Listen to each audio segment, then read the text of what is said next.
कोटा एक ऐसी जगह जहां पर हर साल लाखों बच्चे अपनी आईआईटी और नीट की तैयारी करने के लिए जाते हैं। पर क्या आपको पता है, उसी कोटा में कई सारी ऐसी कहानियां बसी हुई है जिनके बारे में शायद कोई बात भी नहीं करना चाहता। और आज मैं एक ऐसी ही कहानी लेकर आया हूं जो कि मुझसे मेरे ही सब्सक्राइबर ने शेयर करी है। हमारी आज की स्टोरी अनुज ने शेयर करी है।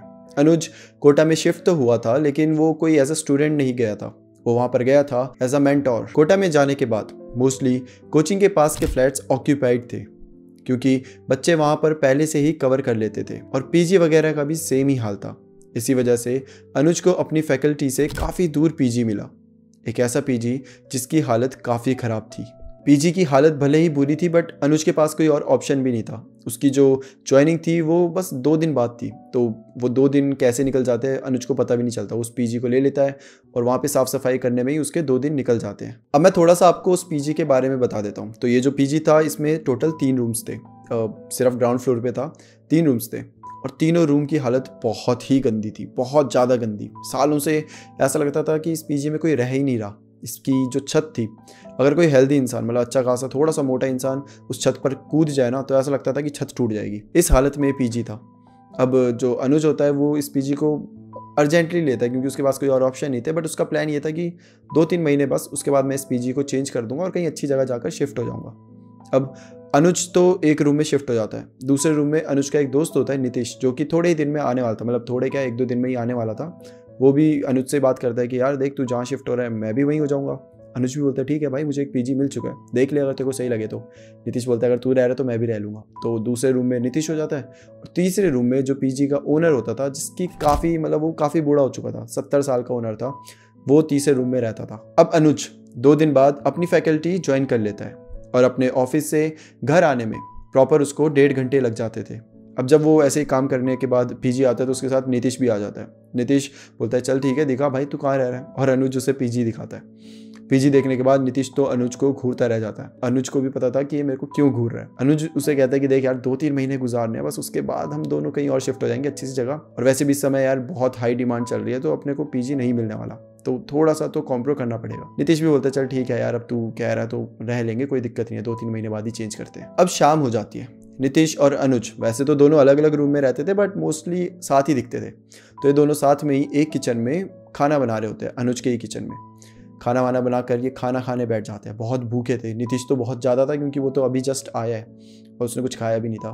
तो जस्ट बैठे हैं कि तभी अचानक से इन्हें एक बच्चे के हंसने की आवाज़ सुनाई देती है। ये दोनों बड़े हैरान हो जाते हैं कि यार इस पीजी में किसी बच्चे की हंसने की आवाज़ कैसे आ सकती है। अब जहाँ से ये आवाज़ आ रही होती है, ये दोनों थोड़ा सा उस आवाज़ को फॉलो करते करते जाते हैं। तो ये देखते हैं कि जो ओनर होता है, जो तीसरे रूम में ओनर बैठे होते हैं, वो एक बच्चे के साथ खेल रहे थे। तो ये दोनों देखते हैं कि अच्छा ओके, ओनर एक बच्चे के साथ खेल रहे हैं। बट यहाँ पर भी अनुज को लगता है कि यार ओनर तो अकेला रहता है, तो इसके पास ये बच्चा आया कहाँ से। नितिश कहता है तू फालतू की ज़्यादा चीज़ें मत देख, ठीक है, ये कोई क्राइम सीन नहीं चल रहे यहाँ पर। ओनर है भाई, अगल बगल के सबके लोगों को जानता है, तो उनके बच्चे आगे होंगे खेलने इसके साथ, इसमें इतना सोचने वाली क्या बात है। अनुज बोलता है सही कह रहा है। और ये दोनों अब क्या करते हैं कि वापस अपने रूम में आ जाते हैं और खाना परोसने लग जाते हैं। तो उन्होंने अपनी अपनी थाली में खाना रख दिया है कि तभी वो बच्चे की आवाज़ इन्हें अपने रूम से आने लग जाती है, क्योंकि वो बच्चा अब इनके रूम में था। वो ऐसे छुप कर इन्हें देख रहा था। मतलब बहुत छोटा भी नहीं था, 4-5 साल का बच्चा था, मतलब चल सकता था अपना आराम से। तो वो इन्हें देख रहा था और वो बच्चा दिखने में इतना क्यूट, प्यारा सा लड़का, मासूम सा। तो ये दोनों से बुलाते हैं बेटा इधर आओ। बच्चा भी आ जाता है और अनुज की गोदी में बैठ जाता है। अनुज बोलता है बेटा खाना खाओगे। तो बच्चा ऐसे मुंडी हिलाता है, मतलब अपनी। तो बच्चा ऐसे ही इन दोनों को देखकर ऐसे प्यार से सर हिलाता है। तो ये क्या करते हैं, तीसरी प्लेट लेकर आते हैं और उसमें भी थोड़ा सा खाना रख देते हैं और अब तीनों खाना खाने लग जाते हैं। इन दोनों ने अभी तक अपना एक निवाला पूरा नहीं करा होगा कि बच्चा इतनी स्पीड खाना खाता है कि पूरी प्लेट साफ कर देता है। नितिश बोलता है कि बेटा तुम्हें देख के तो ऐसा लग रहा था जैसे तुमने कई महीनों से खाना नहीं खाया, और ये बोल के उसे थोड़ा सा और खाना देते हैं। अब ये खाना खा ही रहे थे, थोड़ा बहुत इन्होंने खाना खाया ही था कि इन्हें अचानक से एक आवाज़ आती है, किसी के कुछ पुकारने की। ढंग से इन्हें सुनाई नहीं दे रहा कि कौन क्या पुकार रहा है, बट कुछ तो आवाज़ आ रही थी। जैसे जैसे वो आवाज़ ना धीरे धीरे बढ़ रही थी, उसी के साथ एक और आवाज़ आने लगती है, किसी के पायल की, जैसे कि पायल पहनकर कोई चल रहा हो। अभी इन्हें समझ नहीं आ रहा है कि ये क्या है, और दोनों थोड़े से डर भी गए, क्योंकि यहाँ पर कौन पायल पहनकर चलेगा। नितिश बोलता है कि ये ओनर तो नहीं है जो ऐसे वहाँ से हमें पुकार रहा हो, आवाज़ दे रहा हो। तो अनुज बोलता है कि अच्छा, पायल भी ओनर पहन के चल रहा है। नितिश बोलता है कि नहीं यार, ऐसा तो मतलब कौन है ये। कि तभी आवाज़ धीरे धीरे और बढ़ जाती है और अचानक से इनका गेट खुलता है। जब गेट खुलता है तो ये देखते हैं कि गेट के बाहर एक औरत थी। अब वो औरत जैसे ही अंदर देखती है, वो उसके सामने जस्ट वो बच्चा बैठा हुआ था अनुज की गोद में। तो उसे देखकर वो औरत बोलती है कि रोहन बेटा, तुम यहाँ पर हो तब से? मैं पता है तुम्हें कहाँ कहाँ ढूंढ रही थी। जैसे ही वो ये बोलती है, जो बच्चा होता है जिसका नाम रोहन था, भाग के सीधा उस औरत के पास चला जाता है। वो औरत अब इन दोनों को बोलती है कि माफ़ कीजिएगा, मेरा बच्चा थोड़ा सा शैतान है, वो यहाँ वहाँ भाग जाता है और मुझे भी पता नहीं चलता वो कहाँ चले जाता है। और ये बोलकर वो उस बच्चे को लेकर चले जाती है। अनुज और नितिश फाइनली थोड़ा रिलैक्स फील करते हैं कि चल ठीक है भाई, ये उसकी मम्मी थी, ऐसा कुछ भी नहीं है। बट पता नहीं फिर भी क्यों उन दोनों को बड़ा अजीब सा एक सेंसेशन सी नहीं होती आपकी बॉडी में जो चल रही होती है, अजीब सी, वैसी सी उनके साथ हो रही थी। उन्हें ऐसा लग रहा था जैसे कि कुछ तो ठीक नहीं है, पर क्या वो इन्हें पता नहीं चल रहा था। अब ये दोनों वापस अपना खाने बैठते हैं तो ये एक चीज़ देखते हैं कि इनके प्लेट से सारा खाना गायब था। और सिर्फ प्लेट से नहीं, पूरे कुकर में जो चावल वावल रखे थे वो सब गायब थे, मतलब कि सब खत्म। अब ये दोनों शॉक हो जाते हैं कि उस बच्चे ने इतना सारा खा लिया क्या। बट ऐसा कैसे हो सकता है यार, वो तो इतना छोटा सा बच्चा है। ऐसा हो सकता है कि हमने ही खा लिया होगा बातें बातें करते हुए, हमें पता नहीं चला होगा। ठीक है, खाना वाना खत्म हो गया, बट भूख बिल्कुल भी नहीं मिटी है। तो ये दोनों सोचते हैं कि क्यों ना हम बाहर चलते हैं और बाहर जाकर खाना खा के वापस आ जाते हैं। ऐसा ही होता है। ये दोनों जल्दी से थोड़ा सा रेडी होते हैं और फिर बाहर वाली मार्केट में चले जाते हैं। वहाँ पे जाके डिनर करते हैं और फिर वापस आ जाते हैं। वहाँ करीबन 1-1.5 घंटा इन्हें पूरे प्रोसीजर में लगा होगा और वापस आ गए।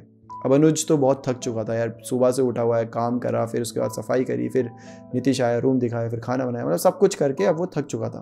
तो अनुज सीधा चले जाता है अपने रूम में सोने के लिए। बट नितिश थोड़ा सा बाहर टहल रहा होता है, वो स्मोक भी कर रहा होता है और साथ में यहाँ वहाँ टहल रहा होता है। अब नितिश पूरे शांत एकदम खाली पीजी में टहल रहा है कि तभी उसे पीछे से किसी के भागने की और हंसने की आवाज़ आती है। वो पीछे मुड़कर अनुज को बुलाता है, पर अनुज तो सोने चला गया था। उस पूरे एरिया में एक अजीब सा सन्नाटा था। नितिश वापस से स्मोक करने लगता है, तभी उसे फिर से सेम हंसी और किसी के पीछे से भागने की आवाज़ आती है। नितिश काफ़ी बोल्ड लड़का था, वो इतना ज़्यादा जल्दी किसी से डरता नहीं था। इसी वजह से अपनी फ़ोन में फ्लैशलाइट ऑन करके वो इधर उधर खोजने लगता है। तभी उसकी लाइट की रोशनी ओनर पे पड़ती है, जो घर के एक साइड में खड़े थे और नितिश को घूरे जा रहे थे एकदम गुस्से से। नितिश उन्हें देखकर पूछता है, अरे अंकल, आप इतने रात को बाहर क्या कर रहे हो? पर वो ओनर कोई भी जवाब नहीं देता, बस गुस्से में घूरे जा रहा था। नितिश को लगता है कि शायद वो स्मोक कर रहा है और यही चीज़ अंकल को पसंद नहीं आ रही और इसी वजह से वो शायद इतना गुस्सा कर रहे हैं। इसलिए वो अपनी सिगरेट को वहीं फेंक के अंदर सोने चला जाता है। अब नितिश अपने बेड में सोया हुआ है। उसके बेड के जस्ट बगल में उसकी विंडो है, जहाँ से चांद की हल्की सी रोशनी आ रही थी। और नितिश मान लो यहाँ विंडो है तो उसके अपोजिट साइड करके सो रहा था और ये चांद की रोशनी उसके पूरे रूम में फैली हुई थी। अब नितिश दूसरी साइड फेस करके सो रहा है और रूम में हल्की सी जब आपकी रोशनी आती है तो थोड़ा सा ब्लू सा नहीं हो जाता रूम, एकदम अंधेरा नहीं होता, हल्का सा ब्लूइश सा होता है। ऐसे ही सेम नितिश का भी रूम था, बट अचानक से उसका पूरा रूम एकदम काला हो जाता है, एकदम घना अंधेरा। नितिश को ऐसा फील होता है कि शायद उसके विंडो के पास कोई खड़ा है और वो ऐसे ही घूमकर जब विंडो की तरफ देखता है तो उसके डर के मारे चीख निकल जाती है। नितिश देखता है कि उस विंडो के सामने एक आदमी खड़ा था, एक अजीब सा भयानक सा दिखने वाला आदमी जिसकी आंखें पूरी तरीके से लाल थी और वो बहुत ज़्यादा गुस्से में था। नितिश जब चीखता है तो इतनी ज़ोर से चीखता है कि अनुज तक वो पूरी आवाज़ जाती है। अनुज एकदम से उठकर भागकर नितिश के रूम में आ जाता है। अनुज अब नितिश के रूम के बाहर था, नितिश ने डोर लॉक करा हुआ था तो उसे बार बार पीट रहा था और नितिश को आवाज़ दे रहा था। अनुज की आवाज़ सुनकर नितिश उठकर गेट खोलता है और बाहर इधर उधर झांकता है। अनुज उससे पूछता है कि क्या हुआ, तू इतना चिल्ला क्यों रहा है? तो नितिश उसे बताता है कि कैसे एक आदमी उसके जस्ट विंडो के सामने खड़ा था। अनुज को थोड़ा अजीब लगता है क्योंकि वो तो बाहर ही था, अगर कोई इधर उधर भागता तो ज़रूर दिखता। वो नितिश से बोलता है कि शायद ये तेरा वहम है, थका हुआ है, तू जाकर सो जा। नितिश को भी ऐसा ही लगता है क्योंकि अभी सेम एक्सप्रेशन में उसने ओनर को भी देखा था, तो शायद उसका माइंड हेलुसिनेट कर रहा हो। इसी वजह से वो सोने चला जाता है। नेक्स्ट मॉर्निंग दोनों साथ में कोचिंग के लिए जाते हैं। रास्ते में जाती वक्त नितिश उसे बताता है कि कैसे रात में जब वो सिगरेट पी रहा था तो ओनर उसे घूर रहा था। अब जब अनुज को ये बात पता चलती है तो नितिश को ऐसे घूरने लग जाता है और बोलता है तू कुछ भी बोल रहा है क्या? नितिश बोलता है क्यों भाई, क्या हुआ? अनुज बताता है कि पागल, ओनर तो था ही नहीं कल, तू क्या किसे देख के आ गया तू? तो नितिश समझ नहीं पाता कि अनुज क्या कह रहा है। अनुज अच्छे से समझाता है कि जब हम दोनों खाना खाने नहीं जा रहे थे तो मुझे ओनर मिले थे और उन्होंने मुझे बताया था कि वो कहीं जा रहे हैं और अगले दिन की शाम को ही आएंगे। तो मतलब कि ओनर तो था ही नहीं वहाँ पर, तूने किसको देख लिया? और ये सुनकर नीतीश की तो मानो पैरों से ज़मीन खिसक जाती है। उसकी पूरी बॉडी कुछ सेकंड के लिए पूरी ठंडी पड़ जाती है, क्योंकि उसने जो रात में देखा था वो उसका वहम तो नहीं हो सकता। नीतीश अनुज को बोलता है कि ये जगह बिल्कुल भी सेफ़ नहीं है, जितनी जल्दी हो सके हमें छोड़ देनी चाहिए, हमें दूसरा पीजी देखना चाहिए। जिस पर अनुज उसका मजाक बनाकर बोलता है कि भाई तू कुछ भी बोले जा रहा है यार, तू ज़्यादा मत सोच, तू स्ट्रेस ले रहा है और हमें कौन सा यहाँ परमानेंट रहना है, 2-3 महीने बाद वैसे भी चेंज कर देंगे और इस टाइम हमें कहाँ मिलेगी जगह, तो तू ज़्यादा स्ट्रेस मत ले। और ये बोलकर ये पूरी कॉन्वर्सेशन यहाँ ख़त्म हो जाती है। उस दिन दोनों अपने काम में लग जाते हैं। तभी करीब 3-4 घंटे बाद अनुज के फ़ोन में नीतीश की कॉल आती है। नीतीश अनुज को बताता है कि ब्रो मेरी तबीयत बिल्कुल भी सही नहीं है और इतनी ख़राब हो गई थी कि मैं वापस रूम पर आ गया छुट्टी लेकर, तो प्लीज़ अगर तू रूम पे आएगा तो मेरे लिए कुछ दवाइयाँ लेकर आ जाइयो। अब अनुज भी हाफ डे लेकर नीतीश को देखने के लिए चला जाता है। वो अपने पीजी में एंटर ही कर रहा था कि जस्ट पीजी के बाहर उसे वापस से वो बच्चा दिखता है, वही बच्चा जो उस दिन शाम को उनके साथ बैठ के खाना खा रहा था, रोहन। वो रोहन को देखकर मुस्कुराता है। रोहन के हाथ में एक बॉल थी और ऐसा लग रहा था कि वो किसी का वेट कर रहा है। अनुज जाता है और रोहन के सर पे ऐसे हाथ फेरता है।